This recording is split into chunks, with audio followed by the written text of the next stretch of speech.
Bismillahirrahmanirrahim. I am Tanazam Tufail and welcome to another episode of Biochemistry Lectures by Tanazam Tufail. In this lecture we are going to discuss regulation of ketogenesis. Ketogenesis को regulate कैसे किया जाता है and regulation of beta oxidation.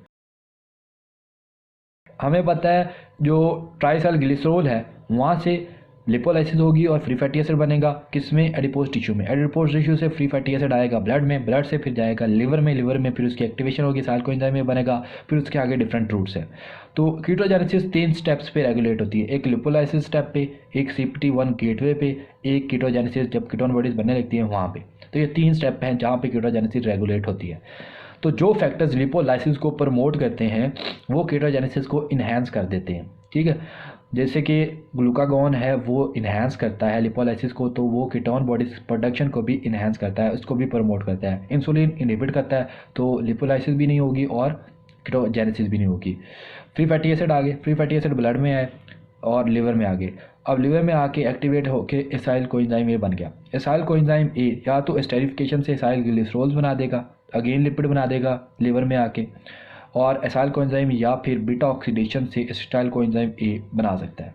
Acyl coenzyme A को acetyl coenzyme ए में convert होने के लिए या फिर बीटा ऑक्सीडेशन करवाने के लिए उसको सबसे पहले CPT1 जो एंजाइम है उससे गुजरना पड़ता है, जिसे कार्निटीन पैल्मिटाइल ट्रांसफरेज 1 है। ये क्या करता है, इसकी ट्रांसपोर्ट में मदद कर रहा था कि एसाइल कोएंजाइम ए को माइटोकॉन्ड्रिया में ट्रांसपोर्ट कर रहा था। तो CPT1 को इनहिबिट करता है मेलोनाइल कोएंजाइम ए, तो मेलोनाइल कोएंजाइम में CPT1 को इनहिबिट करता है और जब ये इनहिबिट हो गया तो बीटा ऑक्सीडेशन भी नहीं हो सकती। तो CPT1 लेवल पे भी हम कीटोजेनेसिस को रेगुलेट कर सकते हैं। अब एसिटाइल कोएंजाइम ए जब सपोज करें बन गया, बीटा ऑक्सीडेशन होगी, CPT1 को इनहिबिट नहीं किया गया, एसिटाइल कोएंजाइम ए बन गया। एसिटाइल कोएंजाइम ए की भी आगे 2 फेट्स हैं, या तो एसिटिक एसिड साइकिल से कार्बन डाइऑक्साइड में ऑक्सीडाइज हो जाए और या फिर ये कीटोजेनेसिस करके कीटोन बॉडीज बन जाए। तो थर्ड जो रेगुलेशन होगी वो कीटोजेनेसिस के लेवल पे होगी। जो फैक्टर्स कीटोजेनेसिस को इन्हेंस करेंगे तो फिर उससे कीटोजेनेसिस बढ़ जाएगी, और जो इसको इनहिबिट करेंगे तो उससे कीटोजेनेसिस का रेट कम हो जाएगा। कीटोजेनेसिस मोस्ट कॉमनली होती है स्टारवेशन में, एक्सरसाइज के बाद हो जाती है, डायबिटीज़ मेलाइटिस में होती है, ट्विन लैम्प डिजीज़ में होती है। तो डिफरेंट केसेस है जहाँ पे कीटोजेनेसिस होती है। जब आपकी फैटी एसिड ऑक्सीडेशन ज़्यादा होगी तो आपकी कीटोजेनेसिस भी ज़्यादा होगी, क्योंकि एसिटाइल कोएंजाइम ए जो है जो कि फैटी एसिड ऑक्सीडेशन से आना है वो सबस्ट्रेट है कीटोन बॉडी प्रोडक्शन के लिए। ये है रेगुलेशन ऑफ कीटोजेनेसिस। अब देखेंगे रेगुलेशन ऑफ बीटा ऑक्सीडेशन के बीटा ऑक्सीडेशन कैसे रेगुलेट होनी है। अगेन कंपार्टमेंट्स पहले आपको बता दूं, ये है ब्लड, ये है लिवर और ये है लिवर माइटोकॉन्ड्रिया, ये है इनर माइटोकॉन्ड्रियल मेम्ब्रेन, उसके ऊपर एंजाइम है carnitine पैल्मिटाइल transferase 1 CPT1।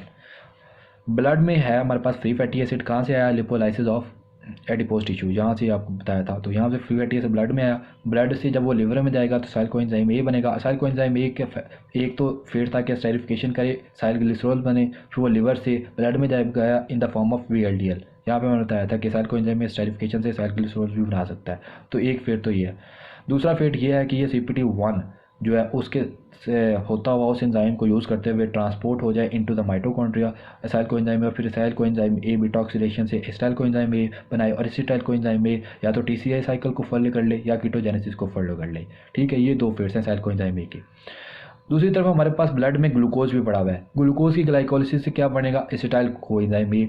Acetyl coenzyme A is the substrate, initial substrate for the production of fatty acids, ठीक है। एसिटाइल कोएंजाइम ए को मेलोनाइल कोएंजाइम ए में कन्वर्ट करता है enzyme acetyl coenzyme A carboxylase, और मेलोनाइल कोएंजाइम ए आगे इनके साथ और ज़्यादा एसिटाइल कोएंजाइम ए मिलते जाते हैं और ये पाल्मिटेट बन जाता है, तो फैटी एसिड बन जाता है। यहाँ पे आपकी फैटी एसिड की ब्रेकडाउन हो रही थी CO2 में, एसिटाइल कोएंजाइम ए में या फिर कीटोन बॉडीज़ में, और यहाँ पे आपकी प्रोडक्शन हो रही है फैटी एसिड की। तो ये आपस में कैसे लिंक्ड है, जो एसाइल कोएंजाइम ए है ये इनहिबिट करता है एसिटाइल कोएंजाइम ए कार्बोक्सिलेज को अलॉन्ग विद ग्लूकागॉन। ग्लूकागॉन और एसाइल कोएंजाइम ए कहते हैं कि भाई नहीं, हमने नई फैटी एसिड बनाने। क्यों, एसाइल कोएंजाइम ए खुद कब इनहिबिट करेगा, जब इसका लेवल हाई होगा। जब लेवल हाई होगा तो मतलब क्या, फैटी एसिड पहले ही ज़्यादा है तो फैटी एसिड बनाने नहीं है, तो ये इनहिबिट कर देगा, ठीक है। ग्लूकागॉन भी कहेगा कि नहीं रहने दो भाई, वो क्योंकि ग्लूकागॉन लिपोलाइसिस को प्रमोट करता है, लिपोजेनेसिस को नहीं।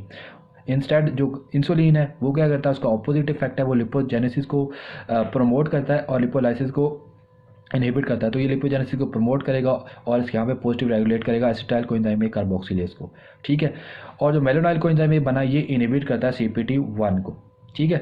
अब केसेस देख लेते हैं। जब हमारे पास fatty acid oxidation fatty acid का लेवल ज़्यादा होगा तो क्या करेगा वो, एसिटाइल कोएंजाइम ए कार्बोक्सिलेज को इनहिबिट कर देगा। मेलोनाइल कोएंजाइम ए नहीं बनेगा, मेलोनाइल कोएंजाइम ए नहीं बनेगा तो वो CPT1 को इनहिबिट भी नहीं करेगा और बीटा ऑक्सीडेशन ईजिली हो जाएगी, ताकि जो ज़्यादा लेवल है फैटी एसिड का वो कम हो जाए।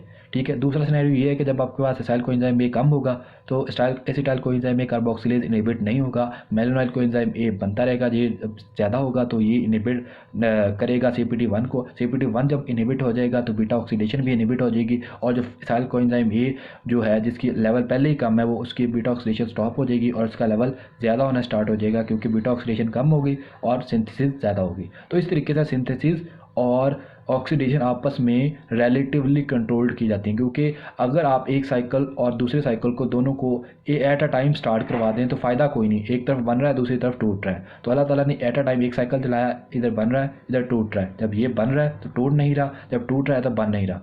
तो ये कोवेलेंट रिलेटिवली कंट्रोल किया जाता है।